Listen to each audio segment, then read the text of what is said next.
choc. Quelles sont les personnes qui peuvent être indemnisées, qui peuvent prétendre justement à une indemnisation lors d'un accident de la circulation?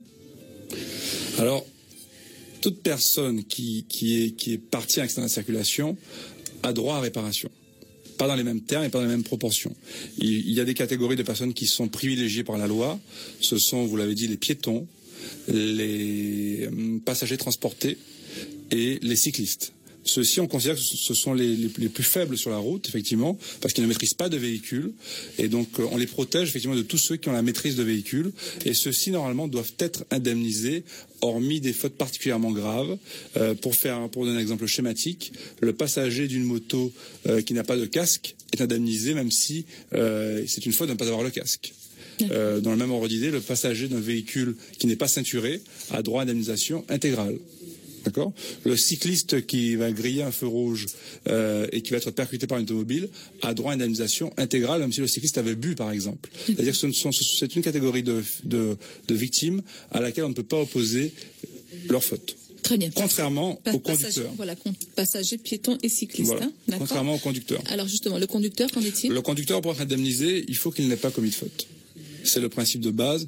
Un conducteur qui a commis une faute va se voir opposer sa faute et son droit va être réduit par rapport à sa faute et elle va venir en contrebalancer son droit à réparation. Donc un conducteur par exemple qui a bu et qui est accidenté, enfin qui a causé un accident, ne sera pas indemnisé si l'accident est de sa faute.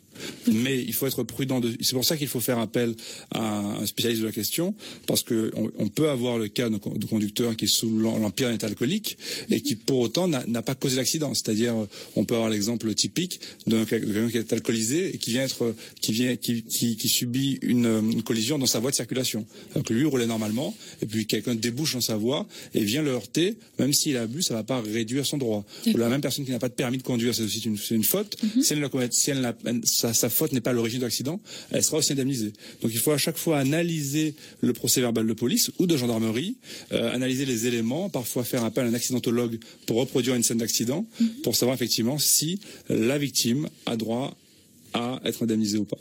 Quels sont les préjudices, parce qu'on a parlé de préjudices, quels sont les préjudices qui peuvent être indemnisés? Alors, on parle de préjudice, déjà, de quoi parle-t-on? Est-ce que ce sont des préjudices corporels, psychologiques? Est-ce que voilà, de quoi on parle? On parle de préjudice corporel. Je suis d'ailleurs diplômé en réparation juridique du dommage corporel, comme le sont les médecins qui font de l'évaluation aussi, qui sont diplômés en réparation juridique du dommage corporel.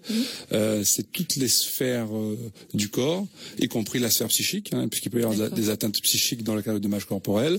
Et il y a un ensemble de préjudices qu'on va dire personnels, professionnels, économiques, qui ont attrait à l'accident. C'est-à-dire que toutes les conséquences de l'accident pour la personne sont prises en compte. Il y a une nomenclature qui s'appelle la nomenclature d'Antillac qui balaie effectivement tous les champs aujourd'hui de la réparation. On ne s'arrête pas uniquement à la lésion.